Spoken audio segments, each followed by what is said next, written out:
नमस्कार विद्यार्थ्यांनो, संस्कृतच्या वर्गामध्ये आज आपण इयत्ता 10वी या वर्गातील संस्कृत पाठ्यपुस्तकातील प्रथमः पाठः आद्य कृषकः पृथुवैन्यः शिकणार आहोत.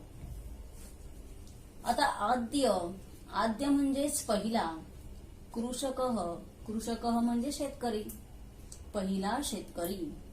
पृथुवैन्यः हे त्या शेतकऱ्याचे नाव आहे, म्हणजे पृथुवैन्य नाव असलेला पहिला शेतकरी. ऋग्वेदात एषा कथा उद्धृता. ऋग्वेदात पंचमी विभक्ती आहे. ऋग्वेदामधून एषा म्हणजे ही, कथा म्हणजे गोष्ट, उद्धृता घेतलेली आहे. वेन भूपते हे म्हणजे वेन राजाचा, भूपतेमध्ये मूळ शब्द आहे भूपती. इथे षष्ठी एकवचन आहे. वेन राजाचा पुत्र म्हणजेच मुलगा, वैन्य म्हणजे वेन राजाचा मुलगा वैन्य, एव म्हणजे हाच पृथुवैन्य इति नामना ज्ञातः. पृथुवैन्य अशा नावाने ओळखला गेला. म्हणजे वेन राजाचा मुलगा वैन्यच पुढे पृथुवैन्य अशा नावाने ओळखला गेला. सह प्रजाहित दक्षः आदर्शः सम्राट इति स्मृतः. सह म्हणजे तो, प्रजाहित दक्षः म्हणजेच प्रजेच्या हितामध्ये तत्पर असलेला, एक्सपर्ट असलेला आदर्श राजा असे मानला गेला. भारत देशे पृथुना एव कृषी कार्यम प्रारब्धम. भारत देशात पृथुनेच, एव म्हणजेच पृथुनेच, कृषी कार्यम म्हणजे शेतीच्या कामाला, प्रारब्धम सुरुवात केली. संशोधितम संशोधन केले. च विकासम प्रतिनीतम, च म्हणजेच आणि, विकासाकडे नेले. म्हणजेच भारत देशात या पृथुराजानेच शेतीच्या कामाला सुरुवात केली, त्यावर संशोधन केले आणि विकासाकडे म्हणजे प्रगतीकडे नेले. सह एव कृषी विद्यायाः जनकः इति मतः. तोच कृषी विद्या म्हणजे शेती विद्येचा जनक, जनक म्हणजे पिता, इति मतः असे मानला गेला. अतएव म्हणूनच प्रथमः कृषकः सह, सह म्हणजे तो, म्हणूनच तो पहिला शेतकरी. धरित्र्याः पृथिवी इति नामाभिधानम पृथोः कार्यस्य स्मारकम. धरित्र्याः म्हणजे धरतीचे, पृथ्वी असे नाव, पृथोः म्हणजे पृथूच्या, कार्यस्य म्हणजे कार्याचे, स्मारकम म्हणजे स्मरण, इति बुधैः मन्यते असे बुद्धिमंतांनी म्हणजे विद्वानांनी मान्य केले. पहा पुढे. भूपालः पृथुवैन्यः नाम धरायां प्रथमः अभिषिक्तः सम्राट. पायाचा अर्थ होतो भूपालः, भूपाल म्हणजे राजा, पृथुवैन्यः नाम म्हणजे पृथुवैन्य नाव असलेला राजा. धरायाम धरतीवर, प्रथमः म्हणजे पहिला, अभिषिक्तः अभिषेक केला गेलेला, सम्राट म्हणजे राजा होय. म्हणजे पृथुवैन्य नाव असलेला राजा पृथ्वीवर पहिला अभिषेक केला गेलेला राजा होय. प्रयाग क्षेत्रे पृथुनृपस्य राजधानी आसीत. प्रयाग क्षेत्रामध्ये म्हणजे प्रयाग क्षेत्र या ठिकाणी पृथुनृपस्य ही षष्ठी एकवचन आहे. पृथुराजाची राजधानी म्हणजे राजधानी आसीत, आसीत म्हणजे होती. आसीत येथे हे लंग लकार आहे, म्हणजे पास्ट टेन्स, प्रथम भूतकाळ असे हे रूप आहे. राज्याभिषेक समये, राज्याभिषेकाच्या वेळी चारणाः पृथुनृपस्य स्तुतिं गातुम उत्सुकाः. येथे पहा, गातुम उत्सुकाः हा संधियुक्त शब्द आहे. याचा संधी विग्रह होणार गातुम प्लस उत्सुकाः. आता गातुम येथे हे तुमंत अव्यय आहे, जे आपण इयत्ता 9वीत शिकलो. हेत्वर्थक धातुसाधित तुमंत अव्यय गातुम. कारण परीक्षेमध्ये आपल्याला अव्यय विचारले जातात, त्यामुळे हेही लक्षात असायला पाहिजे. राज्याभिषेक समये म्हणजे राज्याभिषेकाच्या वेळी. चारणा म्हणजेच कोण? स्तुती गाणारे, स्तुती पाठक त्याला असे म्हटलं जातं. मग राज्याभिषेकाच्या वेळी चारणा पृथुराजाची म्हणजे जे स्तुती गायक पृथुराजाची स्तुती म्हणजे प्रशंसा गातुम गाण्यासाठी उत्सुकाहा म्हणजे उत्सुक होते. तदा तेव्हा पृथुः आज्ञापयत तेव्हा पृथुराजाने आज्ञा केली. आज्ञापयत येथे हा लंग लकार आहे म्हणजेच पास्ट टेन्स. पृथुराजाने आज्ञा केली. काय बरं आज्ञा केली पृथुराजाने आणि कोणाला आज्ञा केली? तर ही आज्ञा त्यांनी चारणांना म्हणजे स्तुती गायकांना केली. काय म्हणाले राजा? तिष्ठन्तु चारणाः म्हणजे हे चारणांनो तिष्ठन्तु म्हणजे थांबावे. येथे तिष्ठन्तु हा लोट लकार आहे म्हणजे त्यांनी चारणांना म्हणजे स्तुती गायकांना थांबायला सांगितले. यावत मम सद्गुणाः न प्रकटी भवन्ति. तर राजा काय म्हणाले? काय आज्ञा केली? यावत जोपर्यंत मम माझे सद्गुणाः म्हणजे सद्गुण चांगले गुण प्रकटी भवन्ति न प्रकट होत नाहीत. तावद अहम संधियुक्त शब्द आहे.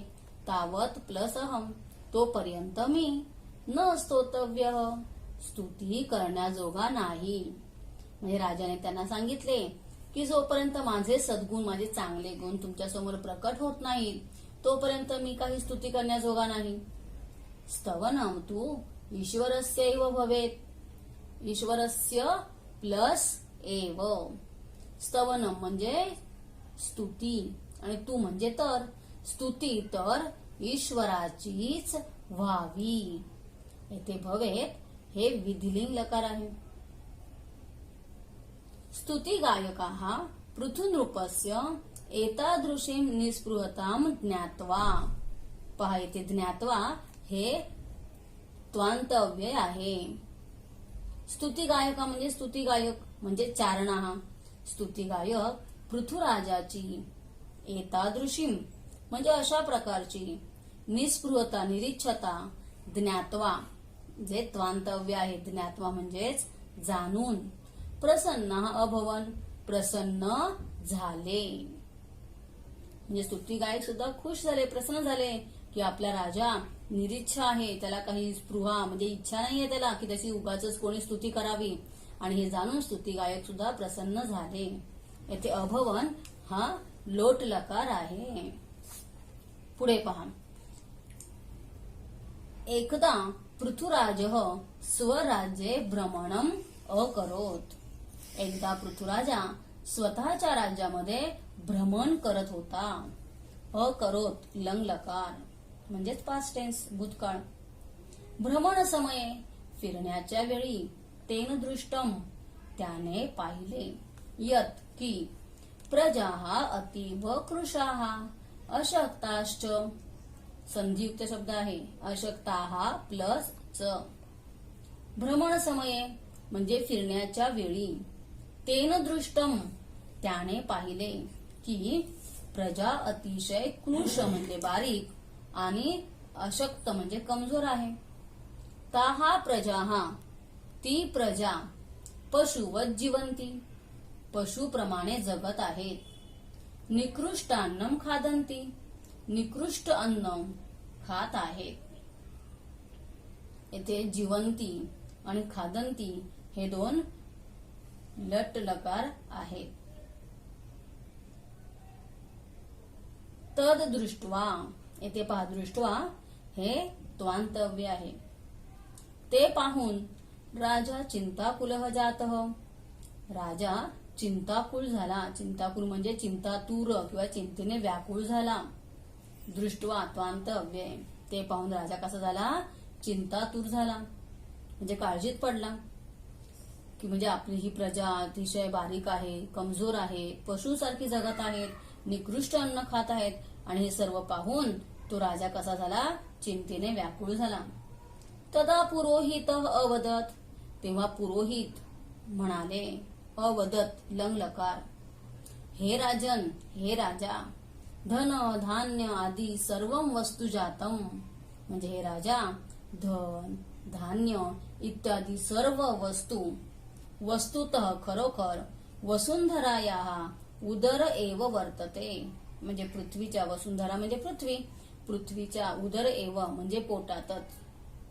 संधी विग्रह शब्द करायचा याचा, उदरे प्लस एव म्हणजे पोटातच, वर्तते म्हणजे आहे. म्हणजे पुरोहिताने काय सांगितले राजाला, की हे राजा, धन धान्य इत्यादी सर्व वस्तू खरोखर पृथ्वीच्या पोटातच आहेत. तत् प्राप्तुम यतस्व, ते प्राप्तू म्हणजेच प्राप्त करण्यासाठी. प्राप्तुम येथे हे तुमंतव्य आहे, ते प्राप्त करण्यासाठी यतस्व म्हणजे प्रयत्न कर. येथे यतस्व हा लोट लकार आहे. तदा पृथुभ्रूपेण तदर्थम धनुः सज्जीकृतम, तदा म्हणजे तेव्हा, त्या पृथुभूप, भूप म्हणजे राजा, तेव्हा पृथुराजाने तदर्थम त्यासाठी धनुः म्हणजे धनुष्य, सज्जीकृतम म्हणजे सज्ज केले, तयार केले. तदा तेव्हा भूमी ही स्त्री रूपम धृत्वा, तेव्हा भूमी ही भूमाता स्त्री रूप घेऊन, धृत्वा ध्वांतव्य आहे म्हणजे स्त्रीचे रूप धारण करून, तस्य पुरतः प्रकटिता अभवत, त्याच्या पुरत म्हणजे समोर, त्याच्या समोर म्हणजे कोणाच्या, त्या पृथुराजाच्या समोर. प्रकटिता अभवत म्हणजे प्रकट झाली, त्या पृथुराजाच्या समोर प्रकट झाली. च अवदत आणि म्हणाली, काय बरं म्हणाली भूमाता त्या राजाला, हे राजेंद्र म्हणजे हे राजा, तव पिता तुझा पिता म्हणजे तुझे वडील, त्याचे वडील कोण, त्या पृथुराजाचे वेन राजा. त्यामुळे भूमाता म्हणाली की तुझे वडील दुःशासक वेनराज, दुष्टपणाने शासन करणारे वेनराजा, राजधर्मस्य पालनम ना करोत, राजधर्माचे पालन करत नव्हते. न प्लस अकरोत, आणि इथे अकरोत हे काय आहे, लंग लकार. म्हणजे त्या भूमाताने सांगितलं राजाला की तुझे पिता वेनराजा हे दुष्टपणाने शासन करणार होते, शिवाय ते राजधर्माचे पालन करत नव्हते. तदा तेव्हा मया मी चोर लुंठक भयात, चोर लुबाडतील या भीतीने, धन धान्य पुष्प फलाणी, धन धान्य फुले आणि फळे, मम उदरे निहितानी माझ्या पोटात ठेवली. त्वं तु प्रजाहित दक्ष नृपः, तू तर प्रजेच्या हितामध्ये दक्ष असलेला राजा होय.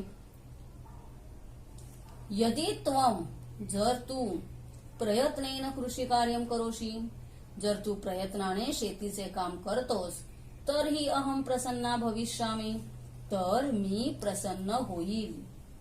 येथे करोशी हा लट लकार आहे आणि भविष्यामी हा लृट लकार आहे. म्हणजे भूमाता त्याला म्हणाली की हे सगळं धनधान्य मी माझ्या पोटात ठेवलेलं आहे आणि तू तर प्रजेच्या हितामध्ये तत्पर असलेला, एक्सपर्ट असलेला राजा आहेस, आणि जर तू प्रयत्न केलेस, शेतीचे काम केलेस, तर मी तुझ्यावरती प्रसन्न होईल. अतः धनुः त्यज, म्हणून धनुष्याचा त्याग कर. त्यज लोट लकार आहे. खनेत्राणी हलान कुद्दालकान लवित्राणी च हस्ते गृहीत्वा, पुढे काय म्हणाली भूमाता, खनित्राणी म्हणजे खणण्याचे साहित्य, हलान म्हणजे हल म्हणजे नांगर, कुद्दालकान म्हणजे कुदळ, च लवित्राणी, लवित्राणी म्हणजे विळे, शेती करण्यासाठी आवश्यक असणारी ही अवजारे आहेत. खणण्याचे साहित्य, नांगर, कुदळ आणि विळे हातात घेऊन, गृहीत्वा इथे हे काय आहे, त्वांतव्य म्हणजे हातात घेऊन, प्रजाजनही सह म्हणजे प्रजेबरोबर, प्रजाजन म्हणजेच काय, जनता, प्रजा या प्रजेबरोबर, कृषी कार्य कुरु शेतीचे काम कर. येथे कुरु हा लोट लकार आहे म्हणजे शेतीचे काम करायला सांगितले भूमातेने त्या पृथु राजाला. पुढे पहा, भूमातुः उपदेशम मनसी निधाय, भूमातेचा उपदेश मनात ठेवून. येथे निधाय हे ल्यबंत अव्यय आहे. भूमातेचा उपदेश मनात ठेवून पृथुवैन्य त्या पृथुवैन्याने नदीनाम मार्गम नद्यांचे मार्ग अवरुद्ध म्हणजे अडवून. येथे अवरुद्ध हे सुद्धा ल्यबंत अव्यय आहे. नद्यांचे मार्ग अडवून कृषी कार्यार्थम म्हणजे शेतीच्या कामासाठी जलस्य उपयोगम करोत पाण्याचा उपयोग केला. म्हणजे नद्यांचे मार्ग अडवले आणि त्याने काय केलं, त्या राजाने शेतीच्या कामासाठी त्या नद्यांच्या पाण्याचा उपयोग केला. वृष्टी जलसंचयम कृत्वा जल व्यवस्थापनम करोत. वृष्टी म्हणजे पाऊस, जल म्हणजे पाणी, पावसाच्या पाण्याचा संचय म्हणजे साठा आणि कृत्वा हे तर्तवांत अव्यय आहे म्हणजेच करून. पावसाच्या पाण्याचा साठा करून जलव्यवस्थापनम म्हणजेच पाण्याची व्यवस्था केली. येथे अकरोत हे काय आहे, लंग लकार म्हणजेच पास्ट टेन्स भूतकाळ. म्हणजे त्याने काय केलं, नद्यांचे मार्ग अडवले आणि त्या पाण्याचा उपयोग केला शेतीसाठी. तसेच त्याने पावसाच्या पाण्याचा साठा करून पाण्याची व्यवस्था केली. भूमीम उर्वरतमाम कर्तुम प्रायतत. भूमी म्हणजे जमीन, उर्वरतमाम म्हणजे सुपीक म्हणजे चांगले पीक येण्यासाठी योग्य अशी कर्तुम तुमंतव्यय कर्तुम म्हणजे करण्यासाठी, प्रायतत म्हणजे प्रयत्न केला. जमीन सुपीक करण्यासाठी प्रयत्न केला. येथे प्रायतत हे लंग लकार आहे. तदनंतरम त्यानंतर तस्मिन क्षेत्रे त्या शेतामध्ये जनाहा लोकांनी धान्य बीजानी अवपन धान्य बीज म्हणजे धान्याची बियाणे अवपन म्हणजेच पेरली. येथे अवपन हा लंग लकार आहे. म्हणजेच पाण्याची व्यवस्था झाल्यावर त्या जमिनीमध्ये काय केलं, लोकांकडून त्याने जनतेकडून त्याने धान्याचे बी पेरून घेतले. सह नैकेभ्य वृक्षेभ्य त्याने अनेक न एकेभ्य म्हणजे एक नाही तर अनेक त्याने अनेक वृक्षेभ्य म्हणजे झाडांपासून विविध प्रकारकानाम म्हणजेच वेगवेगळ्या प्रकारच्या बीजानाम म्हणजे बियांचे संकलनम म्हणजेच काय तर संकलनचा अर्थ होतो गोळा केल्या. चयनम आणि चयन केले म्हणजेच काय तर त्या वेगवेगळ्या केल्या. आणि हे सगळं कशाने केलं त्याने, परिश्रमेण म्हणजे हे सगळं त्याने परिश्रमाने केले. कसे केले हे सर्व त्याने, परिश्रमाने. आलं लक्षात.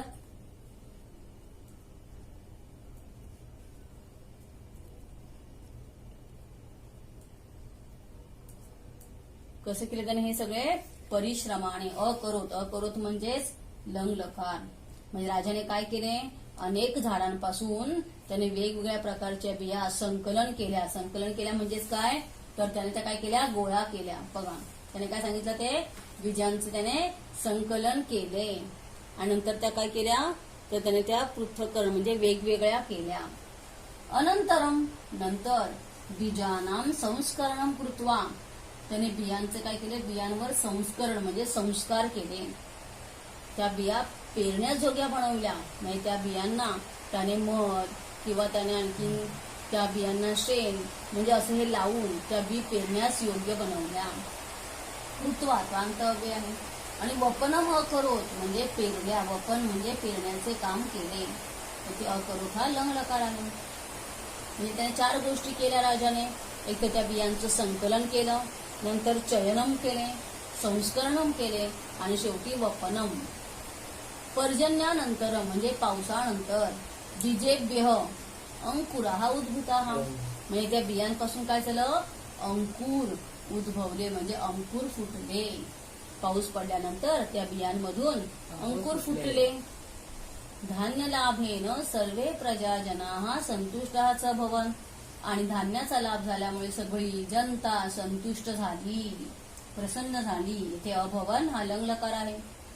एषः कल्याणकारी नृप हा कल्याण करणारा राजा पृथिव्याम पृथ्वीवर प्रशासने म्हणजे शासन चालविण्यामध्ये अग्रणीही म्हणजे श्रेष्ठ पुढारी, जनसेवाव्रतीचं अभवत म्हणजे आणि जनसेवाव्रती म्हणजे लोकांच्या सेवेचे व्रत असलेला, अभवत म्हणजे होता.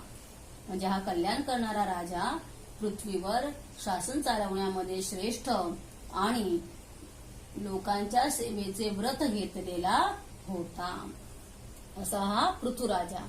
मग ह्या पृथुवैन्याचे आदर्शभूत आणि कार्याने, मग ह्या पृथुराजाने आदर्श ठरलेली अशी त्याची कोणती कामे आहेत? तर बघा, संरक्षणाची व्यवस्था त्याने केली, जलव्यवस्थापन पाण्याची व्यवस्था केली, कृषी संशोधन शेतीचे संशोधन केले त्याने, आरोग्य सुविधा त्याने आरोग्याच्या सुविधा निर्माण केल्या, पशूनाम कृते रक्षितानि तृणक्षेत्राणि त्याने पशूंसाठी प्राण्यांसाठी काही गवताळ प्रदेश त्याने राखून ठेवले, अन्न दुग्ध आदीनाम व्यवस्था त्याने अन्न आणि दुधांची व्यवस्था केली, नगर व्यवस्थापन त्याने नगरांची सिटीची त्याने व्यवस्था केली, त्याचे व्यवस्थापन केले, अरेंजमेंट केली, शिक्षण व्यवस्था त्याने शिक्षणाची व्यवस्था केली, असे वेगवेगळे कार्य करणारा हा पृथुराजा. लक्षात, हा पृथुराजा.